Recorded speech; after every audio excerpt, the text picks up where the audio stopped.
এসো নাই, তোকে আগের দিন 5,000 টাকা দিলাম না, ওকে তুই আমার 1,000 টাকা দে না, একটু কাজে লাগবে।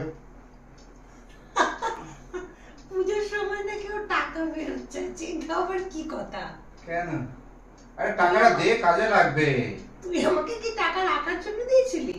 আমি তো তো তোকে রাখতেই বললাম যে 5,000 টাকা রাখ, তুই টাকাটা আমি লাগবে তো নাকি সব উড়িয়ে দিয়েছিস? হ্যাঁ, পুজোর সময়টা থাকে, আমি তো পার্লারে গিয়ে উড়িয়ে দিয়েছি, যে চুল সোজা করেছি, তারপরে হচ্ছে গিয়ে নেল এক্সটেনশনটা করতে, তাও তো নেল এক্সটেনশনটা করিনি আমি, ফেসিয়াল করেছি, নেল এক্সটেনশনটা টাকা বাঁচিয়ে দিয়েছি। 5,000 টাকা চুল সোজা করেছিস আর নখ নাড়িয়েছিস? নখ লাগাইনি, নখ লাগালে তো আরো 1,000 টাকা লাগতো, 1,000 টাকাটা ভেবেছি আমি তুই আমার থেকে আর 2,000 টাকা বলছিস আর লাগবে, তুই মুখটা চেঞ্জ করে আসতে পারতিস, তাহলে কাজে লাগতো।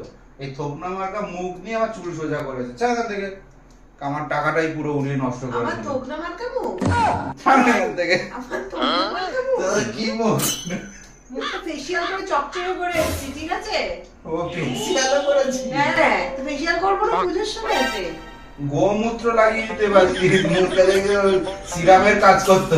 আমি পার্লারে 2,000 টাকা পাই, আমি আর পাচ্ছি না। ফোন করে নেবো তোমাকে। আমি আর পাচ্ছি না, আমাকে আরে শোন, 5,000 টাকা শুধু স্মুথনিং করতে লাগে। আমাকে বেচে দে, আমাকে বেচে দে, বেচে পেয়ে যাবি সব।